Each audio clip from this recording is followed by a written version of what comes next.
Welcome back. This is the second half of the Goddess Hour. You are listening to Women's Issues, Women's Voices, and this is Vic Day, and I'm in our virtual studio with Corri, Flaker, Fraser. And if you are just tuning in, the last Friday of each month, Corri and I do something called the Goddess Hour, and during that time, we explore, consider, question, embody different archetypes of the divine feminine. And in this episode, we are exploring Quan Yin. And we are at this place where, interestingly enough, Quan Yin is not only divine feminine, she is also divine masculine. They are a deity that flows within gender, because the whole Kuan Yin's purpose for existence is to support the suffering of those who call on her, to be with them in compassion and mercy and support in times of suffering.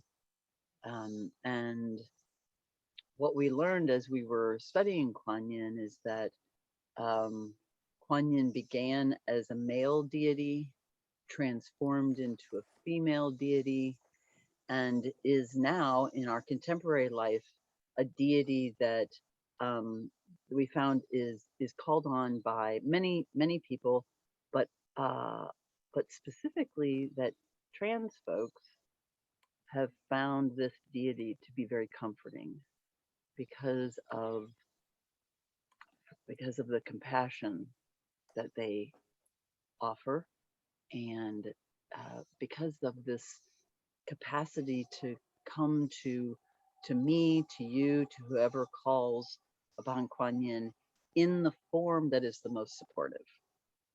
So did I do that? Is that the introduction? Yeah. Yeah. So, and I want to say that, I mean, we're kind of speaking from something that's really, I mean, it's new for me. I had not known about this aspect of Kuan Yin until just these last few weeks. Yeah, and we've been for me, I've been noticing more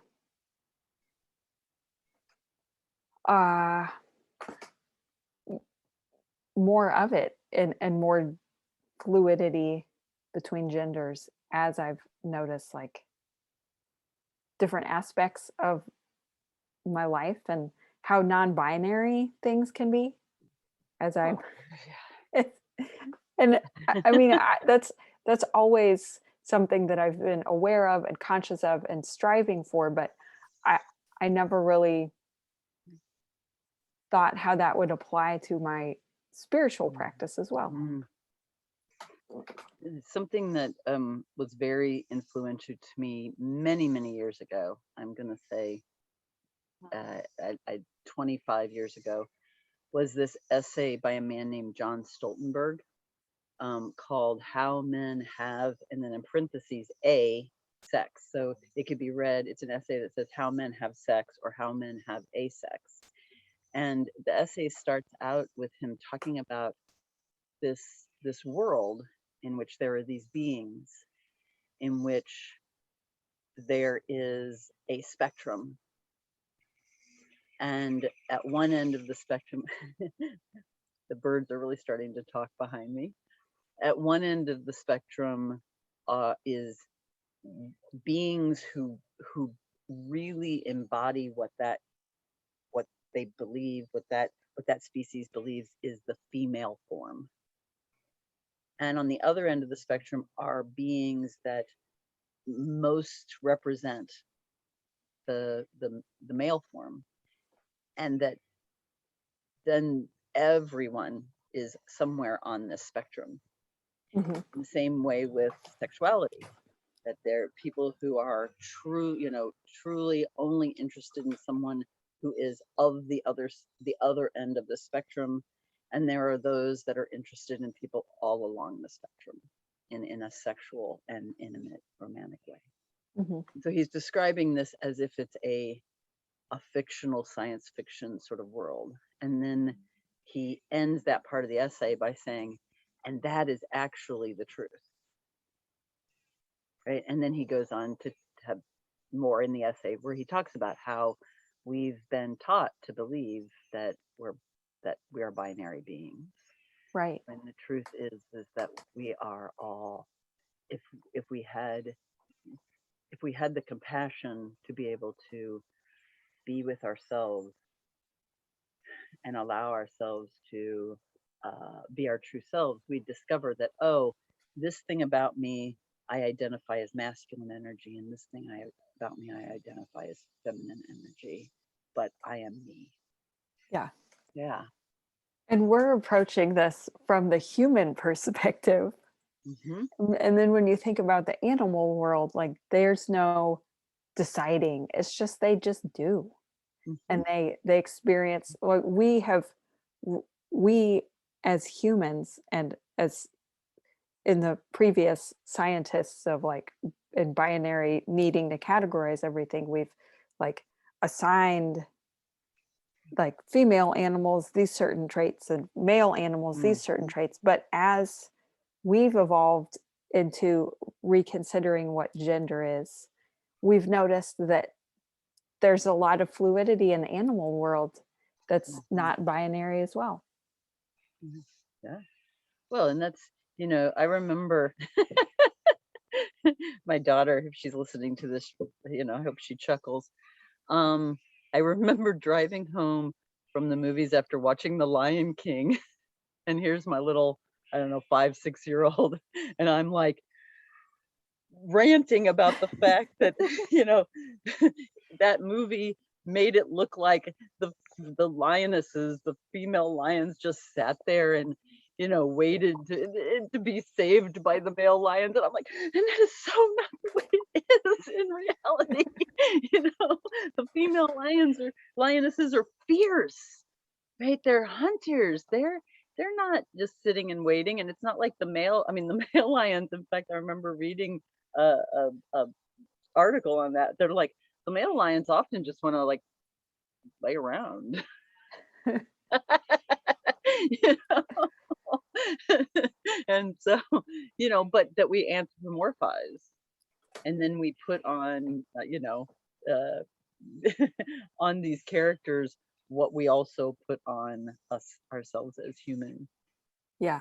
And that, and to bring this back to Quan Yin,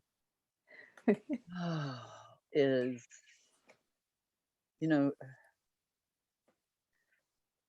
to observe the sounds of yourself, and Yes. to be able to be with the parts that are uncomfortable and the parts that are easy, right? And to do it softly with strength, right? Yeah. Yeah. What would our culture, our community look like if we were to embody that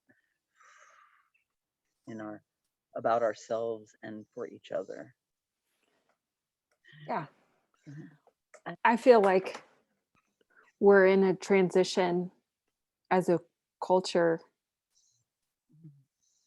of for the world, just with the way things are happening and unfolding as far as the pandemic goes and the political events and the climate.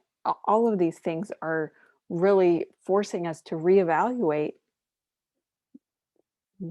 where we are and forcing us to change our lifestyles and our approach to things. So we are definitely in a transition right now. And Mhm. I was before Well, we, and can I just, before you move from that, yeah, here's what I feel like, um, So I've had people ask me why I like my spiritual path is that I worship the goddess. When I do spiritual practices, it's that is the focus. And I've been asked, but isn't that out of balance? Because then you're not embracing, right, this the masculine deity. Mhm. And I used to, when I was younger, sort of flippantly say, well, I think God has enough energy directed towards him, so I'm trying to help balance it out. But what I've come to learn in my wisdom, and I didn't expect it with Quan Yin. I think I expected it more with Kali, like who we're going to be moving towards, transitioning towards. But that to say that I follow the divine feminine means that I am following the feminine as what that means holistically, which means that there are masculine qualities by our, and this is where I hate the limitations of our language, right? Yeah. Because it's like humanity, Yeah. And so how I'm connecting that back to what you're saying, Corri, what you were saying, Corri, is as we go through, it's when we're living our life and everything feels comfortable, like it's real easy to fall into these patterns of, this is who I am and this is how I am and and it works. But as big challenges happen to us and as we're asked to go through big transitions, it's more difficult for us if we're not open to what other patterns are there, what else is there, Mhm. right?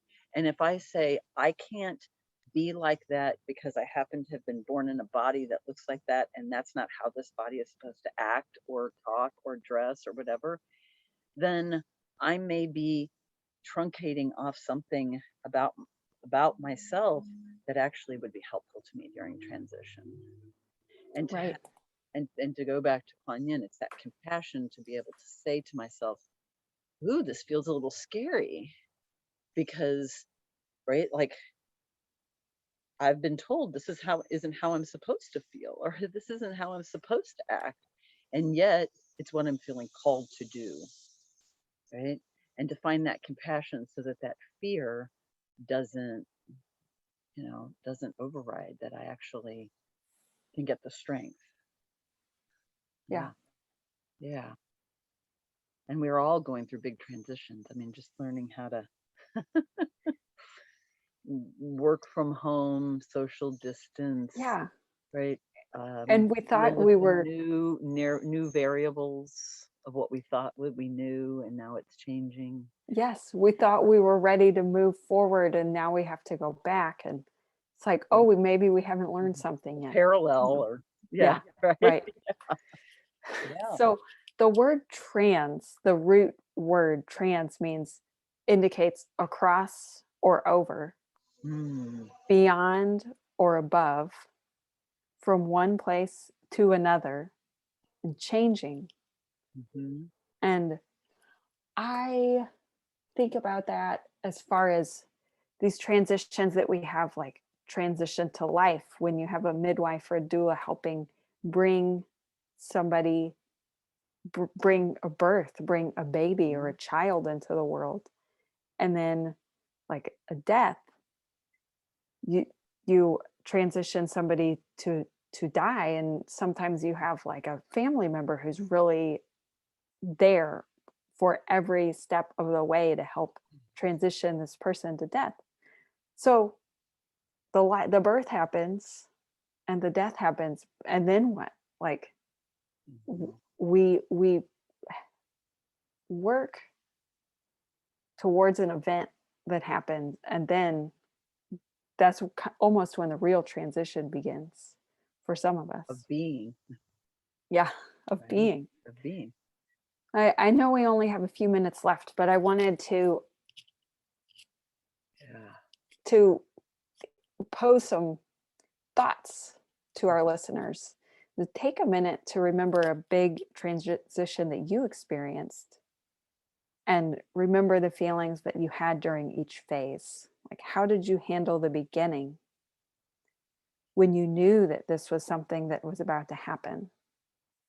And how did you handle the middle of it? Like when you were in it, when it Going was through it. happening and you were going From through there, it through it. and you were pushing through to the other side. Yes. And Yep. then think about how you handled the end Mhm. and how the being happened. And how did you move beyond this transition into a new way of living? Well, and also the parts where it wasn't soft, where there wasn't compassion, right? Where maybe it was like all pushy and bound up, right? Yeah. And then the parts where you were easy with yourself, where you did give yourself grace. Mm-hmm. Yeah. Yeah, and taking time to remember how you've handled past transitions Mhm. can help you now and help you prepare for the ones that are coming up. And listeners, these are not just questions we're throwing out there and like just for you. We would love to hear. We Yes. would love to Yeah. hear from you. So again, if you want to write to us, you can send us a personal email at wiwv@kopn.org and put on there Corri, Vic, the Goddess Hour, just something so in the subject line we know it's for us. Or you're also welcome to go out and post onto the Women's Issues, Women's Voices Facebook page. We would love to hear any of your thoughts about what we brought up today. Any questions, any comments? We would love to hear that. And you can look on the Facebook page and see a picture of Kwan Yin Mm, as we in mhm, case you're curious about what she looks like, or we've mhm, explained her before, but if you want to see pictures, mhm. we'll have Yeah. things posted. And I also mentioned Coven of the Goddess. I'll put that Mhm, on our Facebook mhm. of Yeah. event as well. Okay. And Corey, I think, that this is a wonderful place to tell the listeners that next month in September, on the last Friday of the month, you will get to explore with us as we do a big transition from Quan Yin, the goddess Mhm. of compassion, the archetype of compassion and mercy, to Kali, the goddess of destruction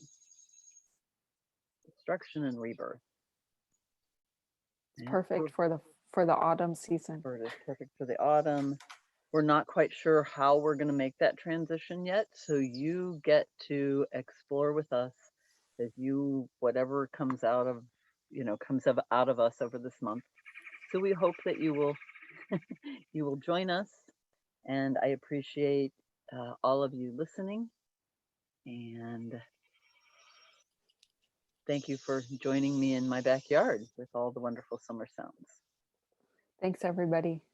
Thank you, and thank you, Corey. Yeah, thank you. This has been fun. It's always See fun you to next talk month. about the goddess. See you next month. Yeah, see you next month.